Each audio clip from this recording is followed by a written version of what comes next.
What's going on, everybody? This is PWZ. This is Rick, and joining me today, brand new to the PWZ podcast, is Will. What's going on? What's going on, brother? How is it going on this lovely Saturday evening? Saturday? A couple days ahead. I mean, geez. Don't worry, I'm not editing that out. Anyways, a lot of great wrestling happened this week. I was just talking about it with somebody else. Do you realize that how much professional wrestling is on TV right now? And it's just going to get more and more and more. It's just growing constantly. It is streaming apps. Insanity.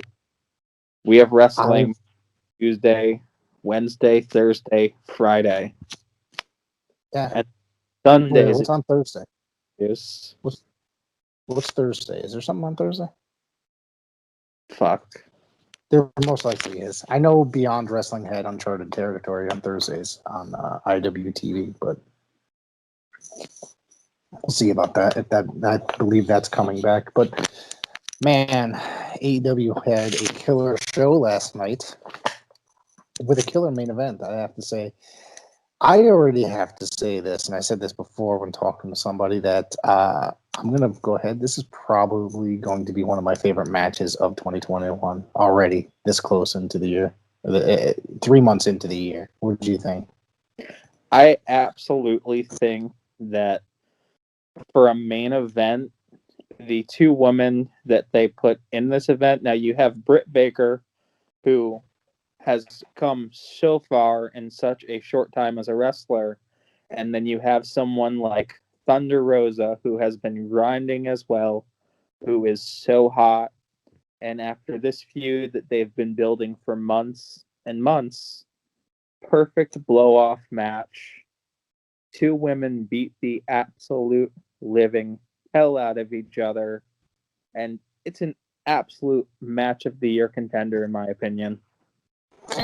It's a couple times I actually cringed. I've never seen really two women participate in a match such as this with thumbtacks and all that crap. And we were talking that much blood. I just thought it was insane. I actually cringed several times, but I thought I never lost interest. That was a match that I just absolutely, and you know, I'm a huge Thunder Rosa fan. I know you're a huge Britt Baker fan.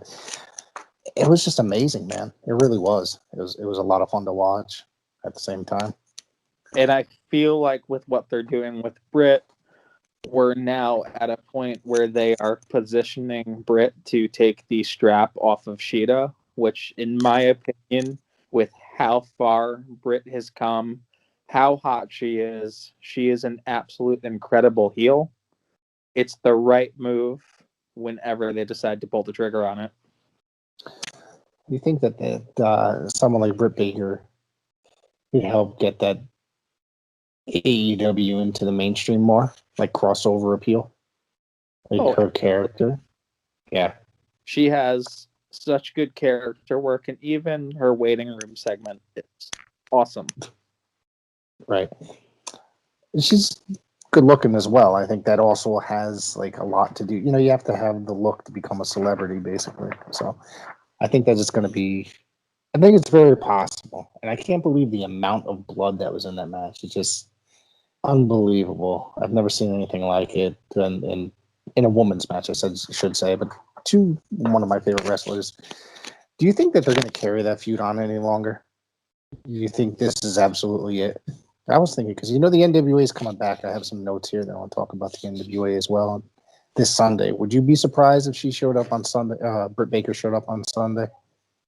I wouldn't be surprised if she showed up, and not that it wasn't a perfect match to blow off the feud, but Britt Baker, Thunder Rosa, how much time they have invested in this is money. It is raw. Both women gave it their all. They stole the show, and it was the match of the night. There's a couple other segments that I really want to get to, because this one's absolutely my favorite. The MJF segment with the Pinnacle.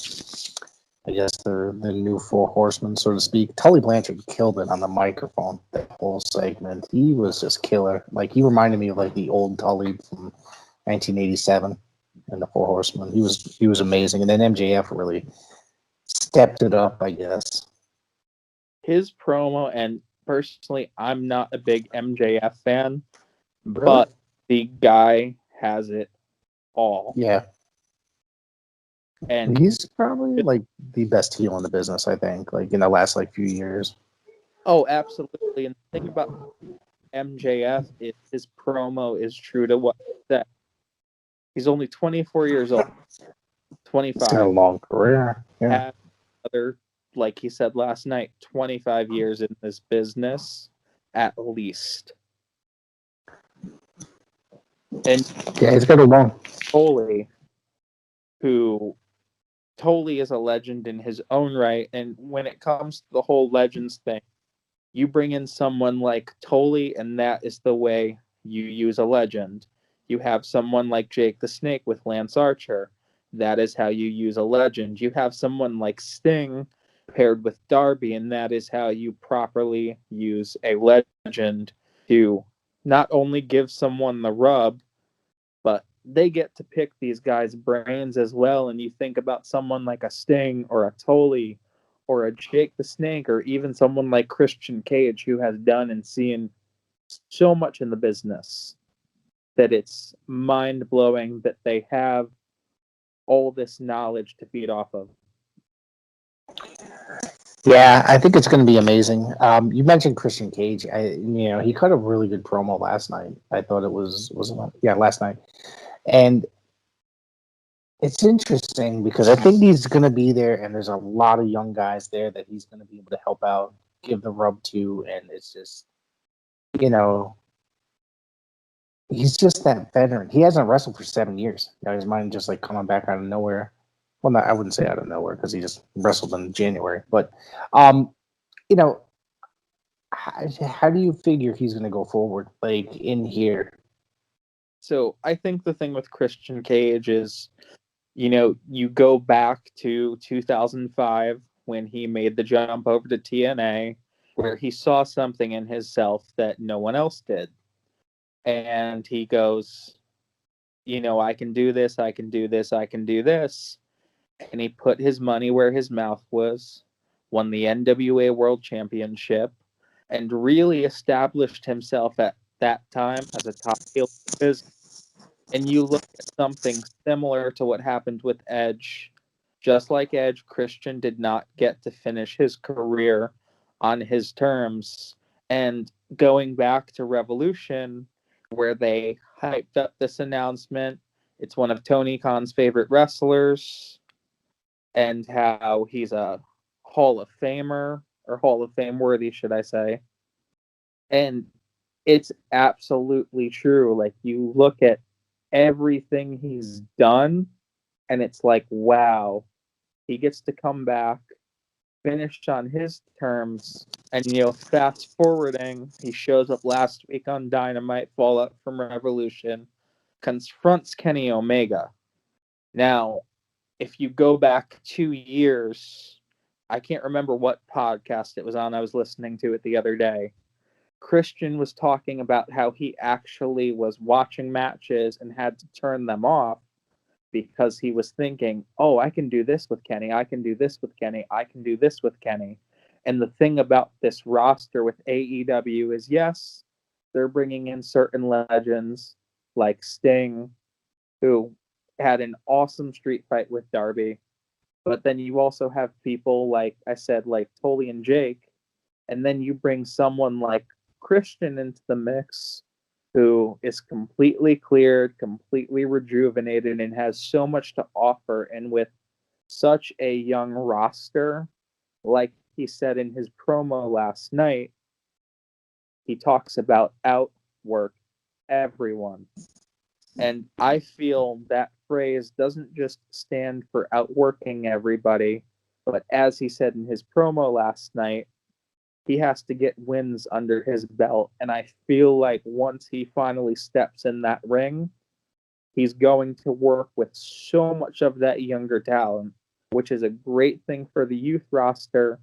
And I'm not sure if you listened to the Christian Cage podcast with Renee Paquette on Oral Sessions, but she was talking about, and Christian even said it in his promo last night, about how Moxley thought he knew absolutely everything. Then he stepped in the ring with Christian Cage, and Christian Cage isn't just there to be a wrestler. He's there to train, and he's there to help the younger movement. He's not here to be like, hey, I'm taking your spot. This isn't a Goldberg beating the Fiend situation. This is a situation where he is here to help everyone and go out on his terms. And when it goes back to outwork everyone, out, this is his final run. He is ending his legacy on his terms. Work everyone. He is going to work absolutely everyone to the best of his ability. And with his promo last night, you can obviously tell he's still entertaining. He still has it on the mic. You were at Revolution last week, right? For the Exploding Death match, the whole event, right? I was there. It was a really good show. Starting off the show, Rebel, of course, is involved in a storyline right now where she's injured and using this crutch, which Right. can't compete. Oh, we're gonna get a surprise, and the fans were clamoring for Maki Ito, which personally I love Maki Ito. I think she has a great thing going. I know some people in the States don't understand Japanese wrestling, but she's entertaining, just like some people don't understand someone like John Silver, but entertaining. All around, the card was fantastic. The ladder match was great, and I think Ethan Page was a great surprise. But what a lot of also I think don't realize is you have someone like Ethan Page who has previous history with someone like Darby Allin. So that works perfect there.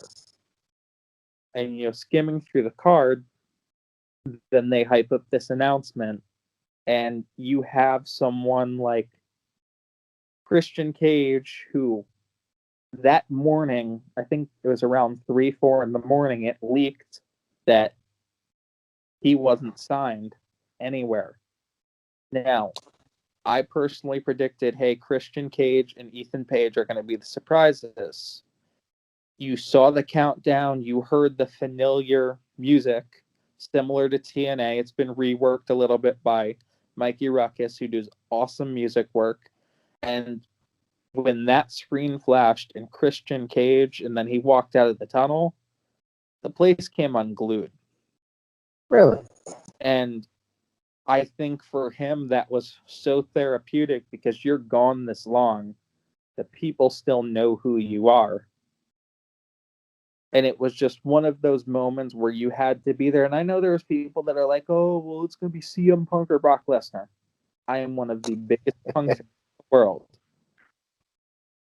Punk will come back to wrestling if it's right for him. If he doesn't come back, that's okay. He has nothing left to prove. He's doing movies. He tried UFC. He's doing what makes him happy. And going forward, we had the first Moxley and Omega match at Full Gear 2019. Lights out match. Absolutely tore the house down. Then you have Winter is Coming. Moxley finally gets dethroned, and I think it was the right moment for Kenny to win the belt. And with how violent the feud had been, this is one of those great things about long-term storytelling where we finally have this feud that finally comes to a head at Revolution. And I understand that, people were upset. Pyro malfunctioned. It happens. But like they said, Moxley may have not won the match, but he did gain back a drinking buddy. And if you've watched the promos the last few weeks between him and Eddie Kingston, it has been magic.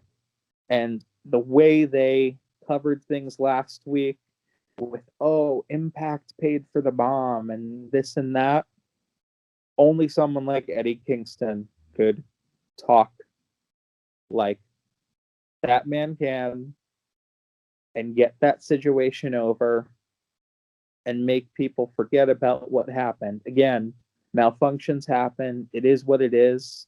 Did it take away from the match for some people? Yeah. For me, not really. But, another guy, Eddie Kingston, grinded and grinded and grinded for years and just couldn't find his fit anywhere because he did things his way. Goes to ICW No Holds Barred, cuts this fantastic promo, challenges Cody, goes, shows up on Dynamite, gets signed a few weeks later.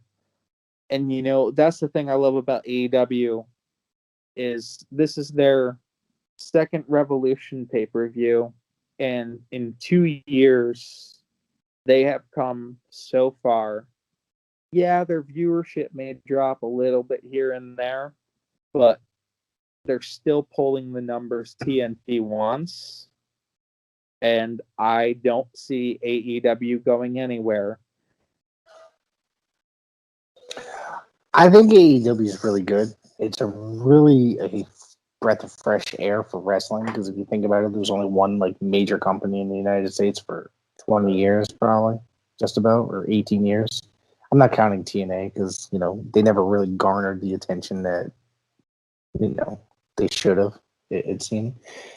Where was I going with this? But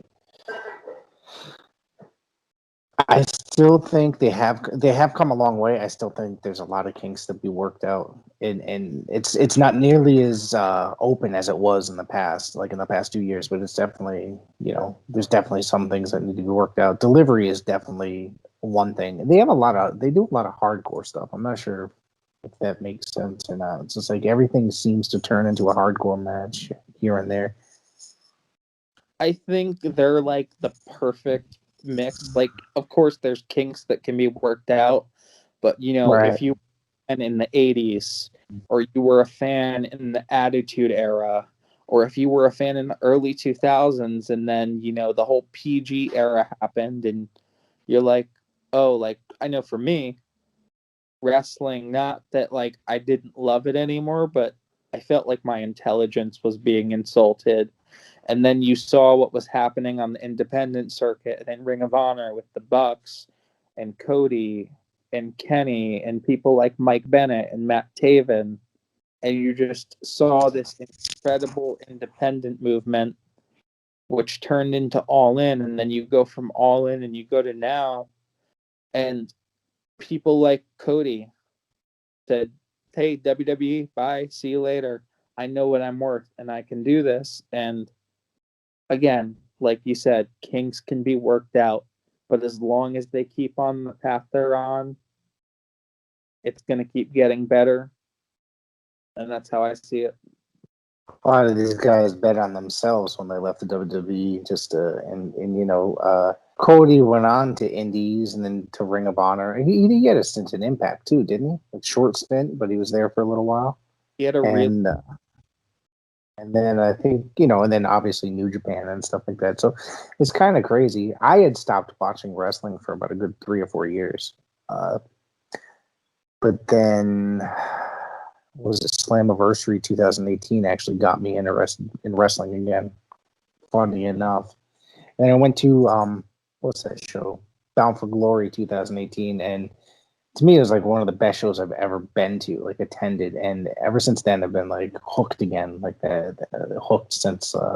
Remember when you first discover it as a kid, and you're just like obsessed with it? Like that's what happened right then and there at that live event, and it's been amazing ever since. So, like, and now it's just like in that what's it 20? That was 18, 21, 4 years. That the wrestling business has changed so much in that 4 years as well. Now there's another major company, AEW, and it's pretty fucking amazing, don't you think? It is, and you look at like you like me go to the Northeast wrestling shows, and that became a mainstay for Cody for a bit because of the promoter's friendship with Dusty.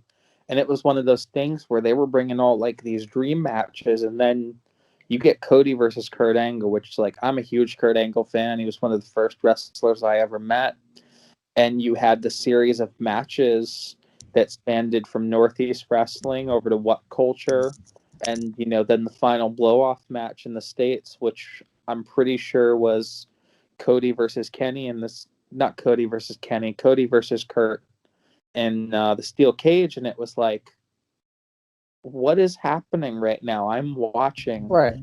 Cody Rhodes and Kurt Angle, like the Kurt Angle, wrestle in a high school gym.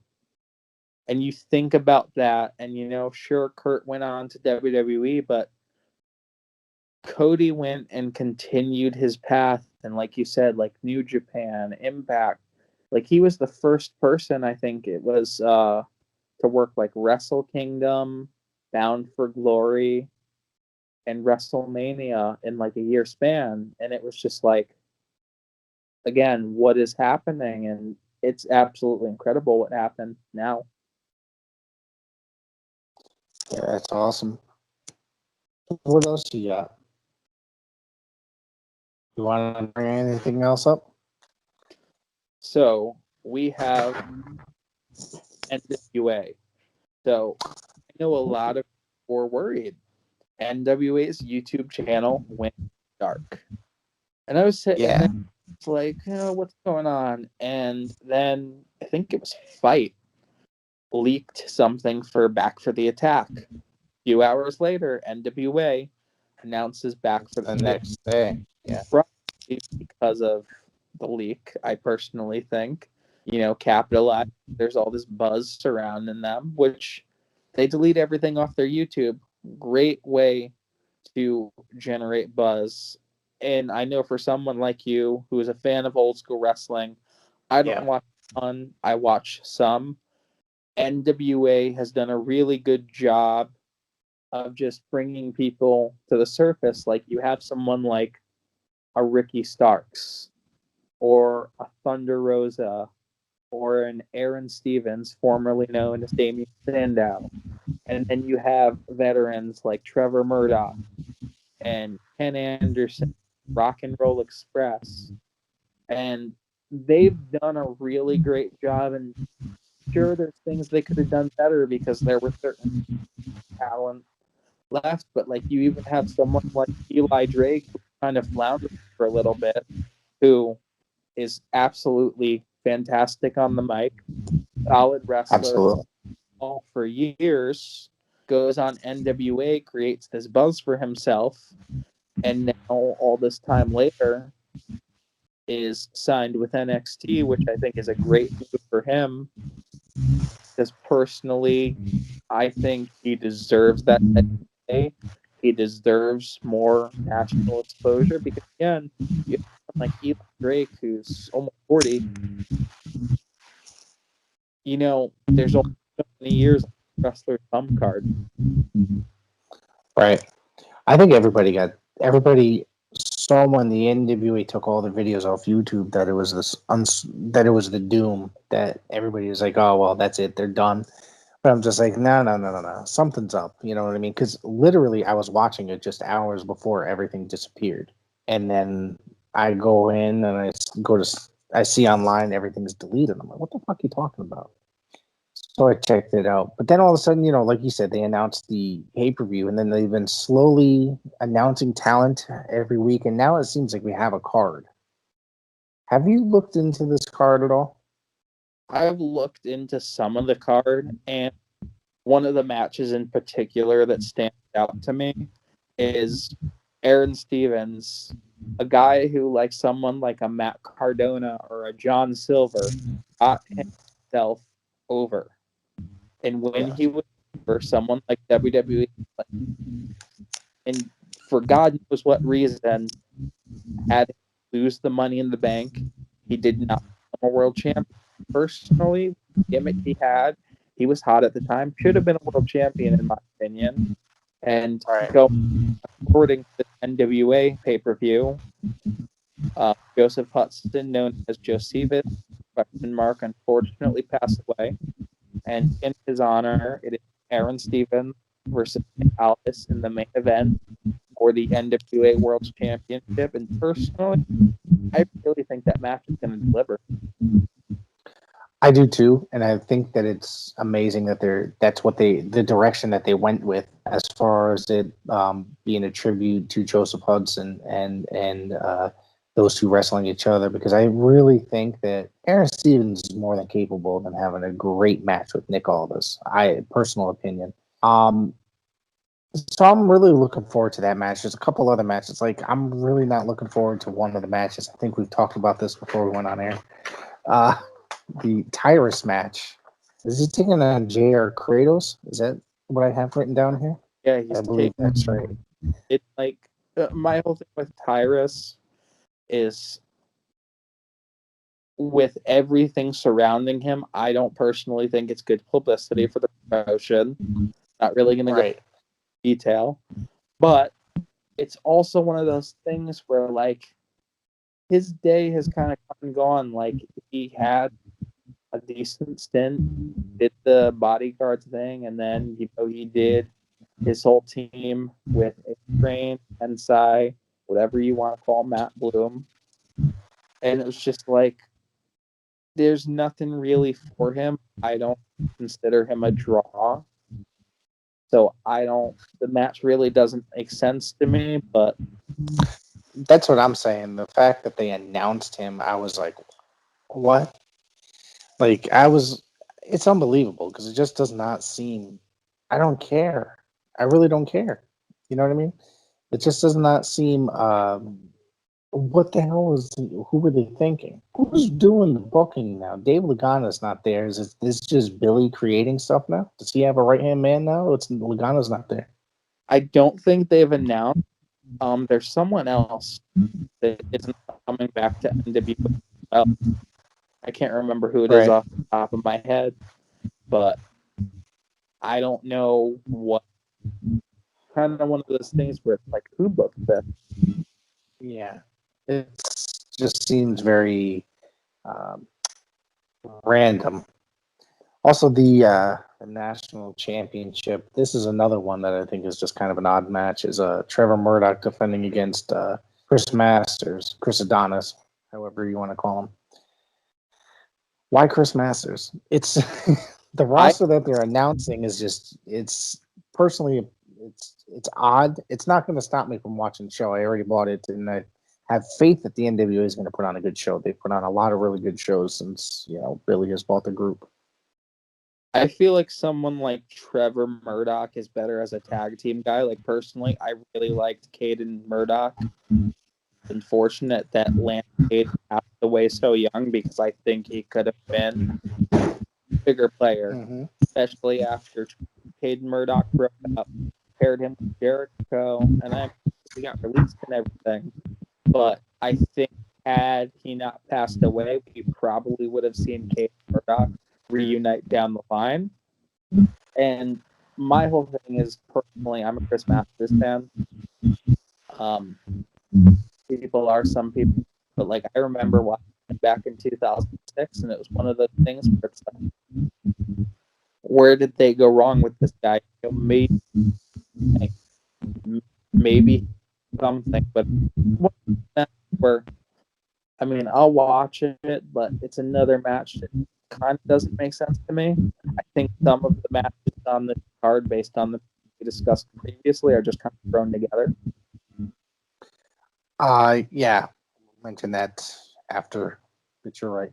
And then Thunder Rosa and Camille. This one obviously does have a history. They've been involved in a feud prior to the NWA shutting down for a while. This obviously, I'm a huge Thunder Rosa fan, so this is one of the matches I'm looking forward to the most on the show.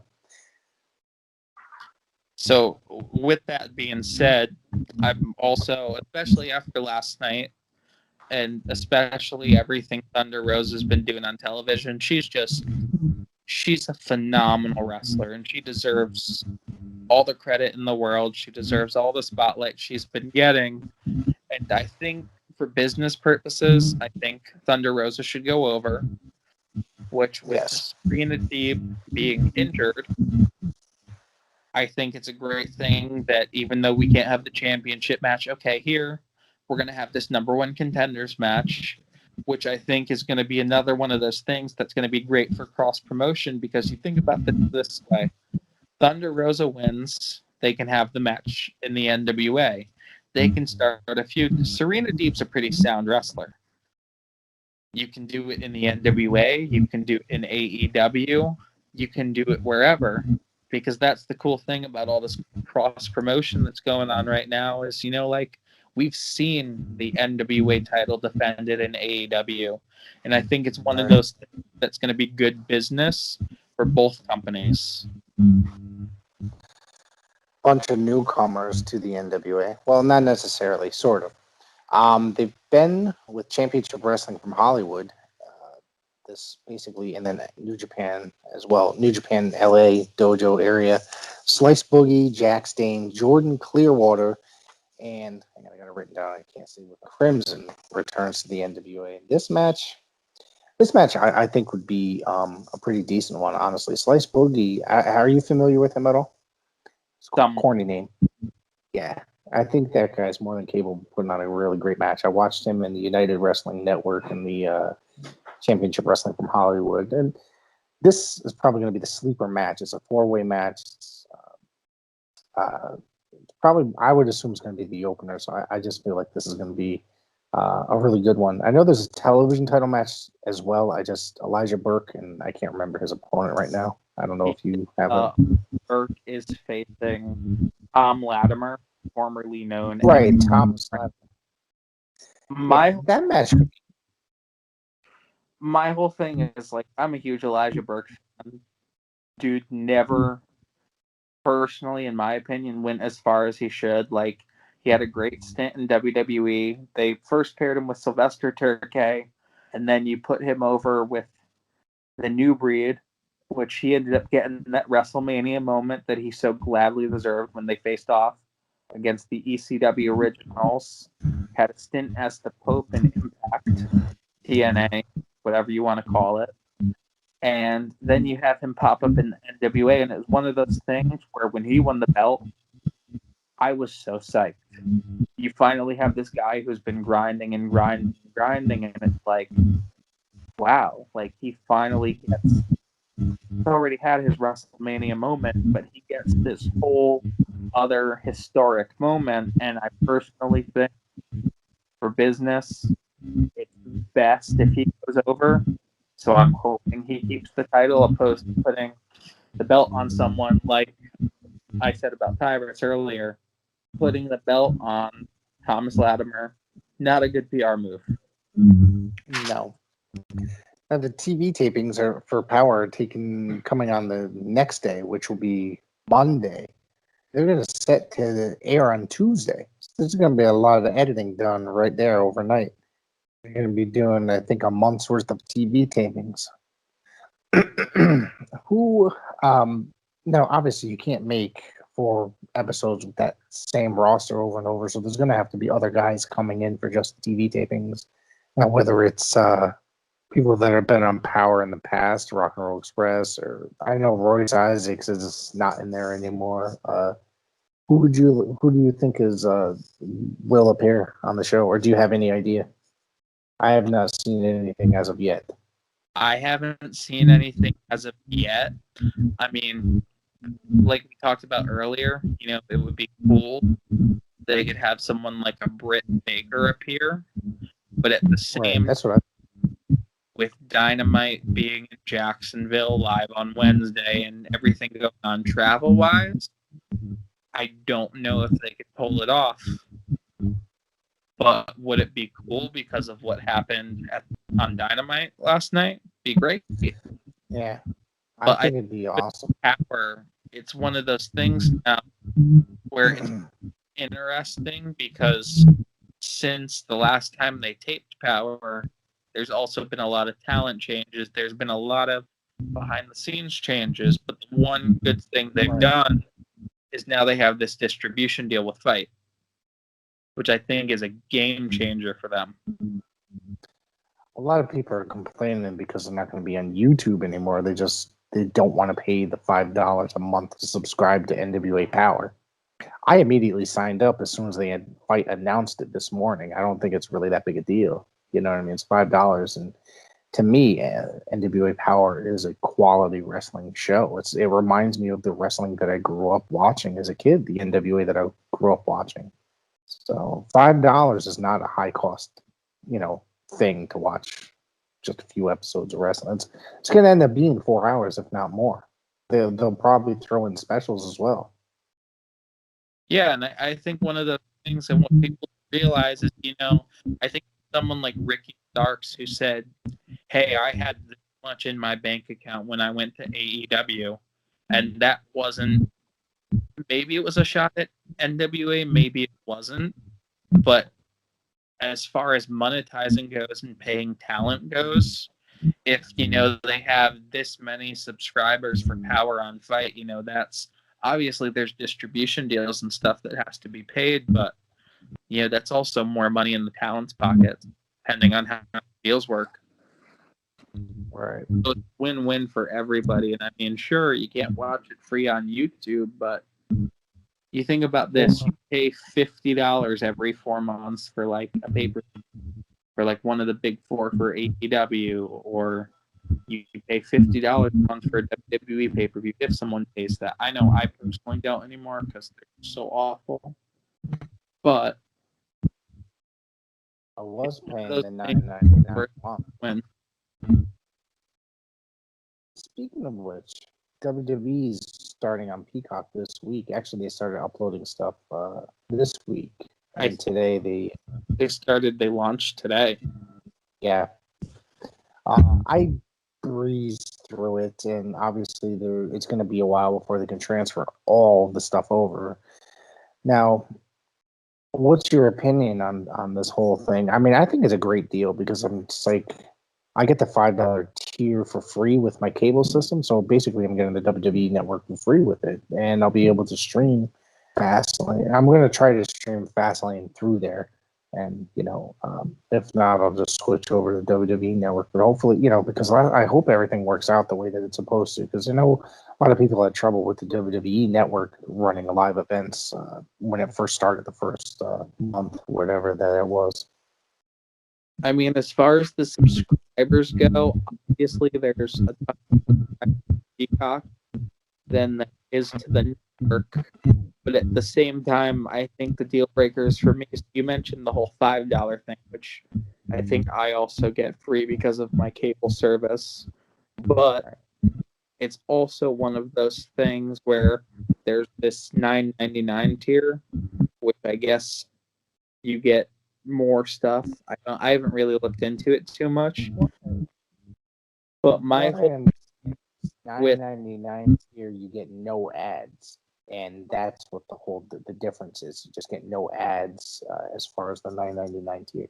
And in the $5 tier, which is the free version for Xfinity users, you'll get ads when you watch pre-taped stuff or like the older content, or if you watch the other stuff during live events. They can't run the commercials though.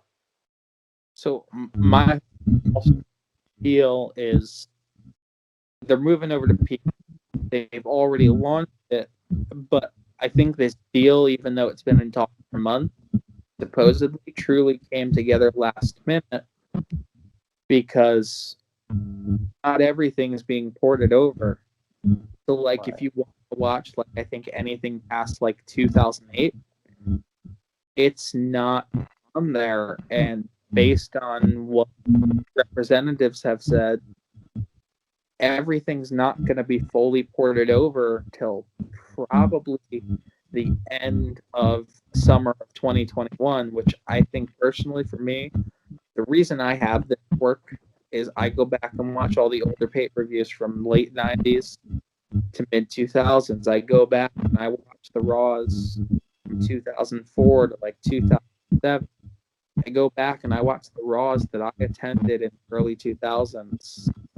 So for me, I'm not making the jump yet. I mean, I'm obviously going to have to for the pay-per-views, but other than that, I'm not really pleased about the move. But I get it. Instead of paying for your own server, paying for this, paying for this, paying for that, you're basically renting these servers, renting this, and it's all it's cost-cutting move. I get it. They want to make more money, but I don't really feel like it was needed with how profitable WWE already is. Well, they just keep, they're they are an incredible company. I'll tell you that because they keep, no matter how much money they make, they are the greediest company that you know. They always want to make more and more and more because they always find different deals. Just like the Fox deal was that last year, and it's just like they made a multi-billion-dollar. I mean, this is a multi-billion-dollar company as it is, and then they came in and signed up with Fox for a multi-billion-dollar deal, and now with the Peacock thing, who needs all this fucking money? Let's just be honest. But they're setting up all over the fucking world, And I think that's, I mean, I like the NXT UK thing, and I guess they're working on an India, and they were supposed to be working on an NXT Japan, but that fell through for now. They had plans to buy Noah. So I don't know exactly, I like the different stuff on the network. Like I like going back and watching the wrestling that I watched from when I was a kid, like the old NWA episodes, the old Mid Atlantic, or the old AWA or World Class. So I'm hoping that stuff does make it over, and that they continue to upload that kind of stuff to the network. Oh, absolutely. I think the move that's kind of strange, Peacock's like a United States thing. It's like, why are you going to get rid of the network in the States when you're keeping it open in every other country? It's just it's a confusing move that kind of like you're getting rid of it, but you're not. WWE's had a long association with NBC for many, many years, like since the 80s. I think Vince was friends with the big wig there for years. Obviously Saturday Night's Main Event. So they keep finding their way back to NBC, and now obviously the Peacock network for lots of money. It is a very confusing move, but I think ultimately it's going to work out for the fans, especially you basically get it for free. You know what I mean? So I don't know, or with the or $5. It's like basically you're half the price or free, depending on your cable provider. If your cable provider takes care of that, and there's a lot of cable providers that do take care of it. Yeah, I think that's. I mean, what it's about money. It's about accessibility and how many they can get into. And like you said, with their association with NBC, deal was obviously going to happen. It's probably been in the works for a while. I mean, we'll see how it goes. Like I stated before, I'm not too happy about the older content not being on there right away, but hopefully they have that fixed within the next few months, and hopefully they port everything over. Yeah, it's going to be interesting. I mean, it'll be upsetting, but there is other ways to get wrestling shows. The internet is a glorious place. You can find them somewhere. It is. You think about this that something like a smartphone would have more processing power than a computer, say 17 years ago. Right. Because you think about, I don't know if you remember these, you probably do, but do you remember the Apple computers with like the clear back?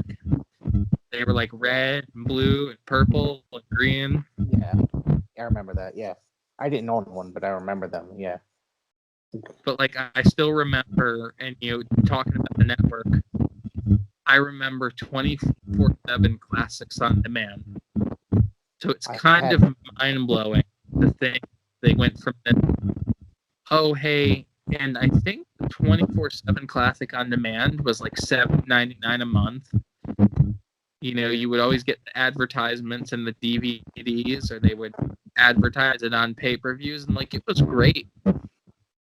But you look at how much everything has evolved in like the past 13 to 15 years, and it's just mind-blowing how much content, especially wrestling, is at your fingertips. Yes, absolutely. One of the things I liked about the classics on demand on the cable system, those was like $9.99 a month or $7.99, like you mentioned, something like that. You subscribe to it, and they would always change it once a month. They would like take whatever out and then put new stuff in, and they put a lot of stuff up there that they didn't put on the WWE Network. They would put like the old. They would put like a particular episode of. Well, now there's some superstars up there, but they'd take like WWF superstars or like a random all-star wrestling, and then a WCW Worldwide or something like that. And they don't have any of the WCW TV shows other than Nitro and Thunder really up there. I mean, they have some Saturday nights, but a lot of those syndicated or 1 hour shows, they don't have like Worldwide and NWA Pro and all that stuff. There's still a shit ton of content they have not digitized that they own. And I don't know why they're sitting on it. Some of the content exclusive content they create for that network is just, to my opinion, pure shit. But yeah, some of it, like the one thing like I like to watch is they'll do like the round tables, or which are the table for three they call it now, but I'm sure you remember like they would do the Legends of Wrestling round table on 24/7 class on demand, and it's one of those things where some stuff that they create that is so good, like the Stone Cold podcast. Personally, when he does it on his own, it's better because it's unfiltered and it's raw. Whereas you have a network, and don't get me wrong, it's great, but it's like watered down. And one thing I think that the internet network, you have all the WWF logos not blurred out. Now, because of the worldwide lawsuit and the distribution of content, it makes me wonder how this is all going to go, because there are certain things you can't do because of that lawsuit. So it makes me wonder if putting this on Peacock and on NBC, if we're going to go back to logos blurred out, this blurred out, and that blurred out, because of them switching over to something that is more publicly traded. And again, with the whole content distribution, it's going to be interesting all around to see what they do with what they have. Like you mentioned, like some of like WCW Saturday nights and stuff like that. With this move, we could either gain stuff, we could lose stuff. You don't know, because sadly there hasn't been that much information put out there. It seemed to not even really throw all their shit up there and then, let the fans figure it out. So many people are worried. You look online, so many people are posting online, like, how do I sign in? It's like, you don't sign in, you just get Peacock and go to the WWE section, and that's everything right there. People are literally freaking out about it, and it's really not as hard as people think. So many people talking about it online, saying it's easier than anything. It's just, I don't get how it's really difficult. But that's just my opinion. They put something out yesterday, and they sent it out that said you'll be refunded after this date for the network, because people are still going to get charged for April, apparently. But the network will cease to exist at that point, supposedly. But I'm pretty sure they've also been advertising going to WrestleMania on the network. Might not be WrestleMania. It might have been Fastlane. I know Fastlane at least is still be on the network, and the Broken Skull session with Randy Orton is going to be on the network and Peacock. So it's going to be really interesting to see when the network really shuts down. They're saying April 4th, but I also think this whole network thing is dependent on how the Peacock move works. Peacock move could not go well, and we could end up getting put back on the network. It's too early to tell, because again, it only launched today. Like, I remember the first day of the network, it was awful. I signed up for the network, couldn't get logged in, took like 24 hours to resolve everything. And that's the thing too, customer support is going to be key, because when you're calling WWE Network support, or even like WWE Shop support, you're talking to someone overseas. Whereas maybe with this NBC move and customer support, we'll be talking to someone in the States. Who knows? It's just all around, it's a mind-boggling move. It's good. There's some bad stuff about it, but at the end of the day, it's almost kind of too early to judge, and we're just gonna have to take it plays out. One of the things about WWE Network is when they updated it. Do you remember when they updated the entire network and just went to the current system? I've had nothing but issues with it since. I can't even watch a full show without it logging me out or saying we cannot continue, which I just think is mind-boggling. I don't understand how that happens. And I'm not the only person that ever says it. If I go to rewind something, all of a sudden it'll just log me out. So I'm hoping that situation does not happen with Peacock. Now, such as things as NXT UK and 205 Live, I assume those are going to continue to be streamed there. I'd assume so. They anything about it canceled, and I know those are we've about they're exclusive, and you know they've 205 Live. They could probably cancel if they wanted to, but they have so much cruiserweight talent that is so talented that you know should be on that show, and they have this whole NXT UK brand. They've built so much into it, so I don't see it going anywhere. But I think the interesting move is one thing about NXT that I'll bring up is now Walter's in NXT and not just in NXT UK. And I wonder why that happened now instead of made appearances before NXT. One of the things that I'm thinking is that because NXT Takeover is 2 days this year, they're doing like it's the previous week. So my guess is that you're just gonna stack both shows, and it's gonna be him and Tommaso Ciampa at the Takeover, which I wouldn't mind. I think that would be an incredibly hard-hitting match. Awesome match. It really is. That's like as soon as that happened with last night on NXT, I was like, oh shit, this is real. Like this is gonna be an awesome match. So I thought last night, from what I can remember about it, I gotta watch it again. I thought it was a really good show. But I don't think that I didn't hear anything about NXT UK closing down, and they're still producing stuff.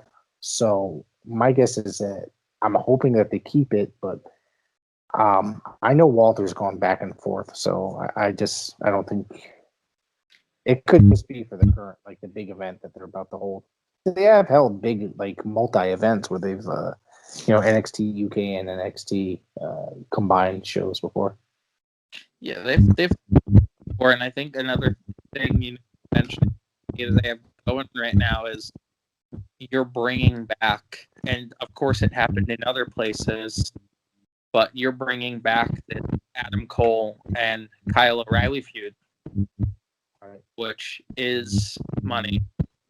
People seem to be very invested in it. And, you look at what's happened, like Adam Cole in Undisputed Era. You had someone like Pat McAfee, crossover. You had someone like Pat McAfee come in, who's a fan of the business, great talker, can cut a promo better than a lot of people out there, and he's entertaining. Cole on his sports show, they built an angle. I mean, I know they haven't brought him back, but in that feud, it's possible you can bring someone like Pat McAfee back because of him talking about how Adam Cole was always this and Adam Cole was always that. Because you put someone like Pat McAfee and Adam Cole together, it's money. I think that it was pretty entertaining. Not a huge celebrities fan. I actually he did his job right. There's that. Alrighty. So, is there anything else you'd like to cover before we wrap it up?